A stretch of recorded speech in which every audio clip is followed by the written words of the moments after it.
Starting to the top right, our Protoss player for Team LJM with the 1-0 lead in the best of 3. It is LGIM first. Ooh,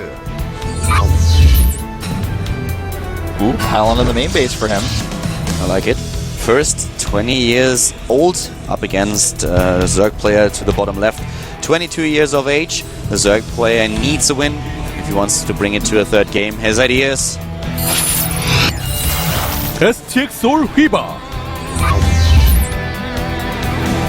hyvaa in his first official Starcraft 2 match defeated a Protoss player. He played an ace match against Jungbi in Pro League, which he won. Jungbi is going to play later on against Marine King.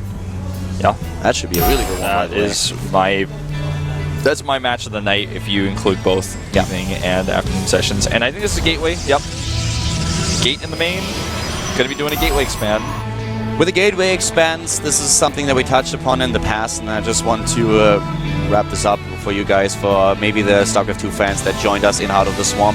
In Rings of Liberty at the beginning, gateway expands were really popular, but the problem was that Zerg, if applying pressure, could break you down, so Forge Expand kind of took over. But now in the Heart of the Swarm, we have the Mothership Core. You can be so much safer within Gateway and Expand now, and you can at the same time be more aggressive, which makes taking a third base for the Zerg really difficult.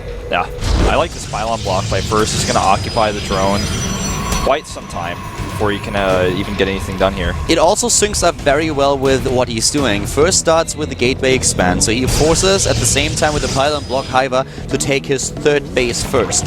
So hyvaa, upon realizing that his opponent is not starting with the Forge Expand, needs to be really careful how he approaches this. Yeah. Holding the third base against gateway timing into expand is really difficult. So his two bases are so spread out that even connecting them with creep is going to be like so hard. Exactly, and if he just wants to stick on two bases alone, this gives first so many opportunities to attack the third base location, even though it becomes the second base. And if he tries to take a third, he puts himself in that risky position. And so for hyvaa right now, he's got to be very frustrated with how things have worked out. You never want to allow a pylon block like this when your opponent is going gateway expand. Exactly. So in this situation, hyvaa is looking now at the game. He will most likely put down the third base, and he can still do this if he plays really cautious. And the key is once again scouting, because the thing is, he doesn't exactly know what First is going to do. First might just try to play this very greedy and not build any units, but there's always the chance of the Protoss player being aggressive. He's going to have to cancel his pylon. Perfect timing there on the cancel. He's going to restart it. Just wanted to buy time for those lings. And great attack by hyvaa. I really like it. Delaying the expansion a little bit longer, taking down the pylon here. And just also making sure there's no sort of one base play coming out either. There's the kill on the pylon. Warp Gate research is getting closer and closer, but he's chrono boosting not on that, but rather his economy and his stalkers. And that Overlord just kind of sitting up there spying on things. There's the Nexus drop. Second base now coming out for First, of course, and we're going to find out very soon what exactly he intends to do with it, if we're going to see a bit of a gateway timing, or if he's just going into his tech. The Zerglings occupying the Zalnaga Watchtower here. Not the biggest threat against the Stalker, since they don't have speed. How did the Stalker get vision of that? That was weird. I think the Zergling was just outside. Yeah, just barely poking out with his legs or something. Yeah.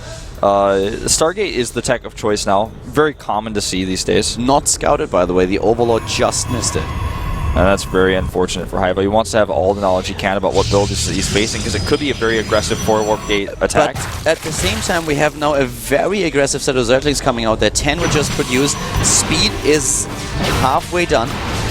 This could be troublesome. We don't have any sentries. All the gas went right into the Stargate. So there are no cannons. This can be very He doesn't have a Mothership Core either, so he's really greedily going into that Stargate. We're most likely going to see Phoenix here.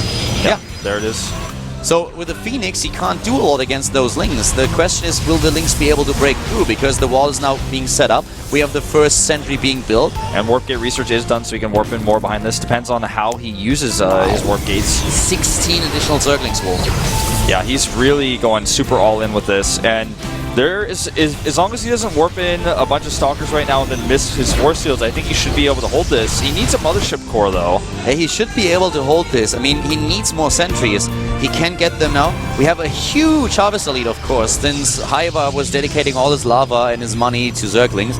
As soon as this is scouted, there's no Baneling nest or anything like it, so this is really just a question if First is able to hold his wall or not. He's not wasting his warp gate research or his warp ins. He's just waiting to see if something like this is coming. He's not warping in stalkers. Now he's going to use it on sentries, of course, as he sees what's going on, but it's a bit late. It's very late. He doesn't have a cannon. He doesn't have additional sentries. Here come the sentries, but without the firepower, can he really hold this? Those gateways will eventually go down. Yeah, he's going to need to make some more buildings here. He cannot actually just hope that the force fields are going to be enough. He needs the force fields to save those two gateways. The force field misses. He loses the gateway. I think he's going to lose the game. I think so. The second gateway goes down here. He does not wall until the last second. The Zerglings are in. He's trying to set those cannons up, but will they finish in time? One cannon is nearly there, but it's already being attacked. This is not going to work. He's definitely going to lose this game.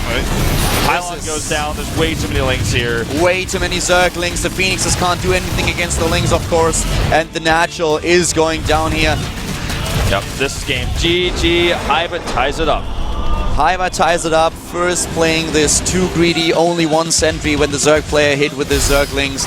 There was just not a lot that First could do. Not a single cannon, one sentry, two stalkers. That is not enough to hold a wall against 40 Zerglings. Yeah, he seemed to panic a little bit. Adding gateways or pylons behind his wall was something he could have done, but with the way the wall was set up, it was very difficult to do that on the fly while he's trying to also force field. So bit of an oversight there, I think, but he played very greedy. His sentries were extremely late, and so he didn't have a lot of energy. It was also a little bit of a gamble. I'm actually surprised that he went for this, considering that he did not see the Stargate. Yeah. I mean, if he sees the Stargate, then he's like, okay, well, you're dedicating a lot of resources, especially gas, that you could use for sentries towards your Stargate. Then you will get the Phoenixes out, which are, of course, also more expensive. So this is one of those things where it's like, well, you're taking a huge risk here, not knowing what kind of tech choice First decided to go for, and just running with the speedlings up. If there are one or two cannons, if there's a scout early on, then suddenly he can't do anything about it. Those Zerglings will just try to take down the wall, force fields will go down, the cannons taking everything apart. Taking a huge risk here, but it paid off. Yeah, definitely paid off. And hyvaa, 2 games back-to-back, very aggressive play, all-in strategies. Map number 3 is Red City.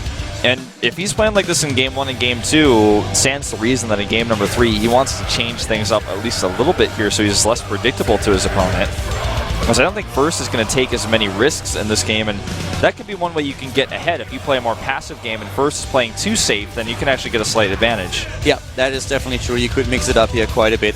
So this is where all the mind games then come into play. But First has been playing quite solid so far. He got a little bit unlucky here in the second game. With a scout, this would have looked very, very different.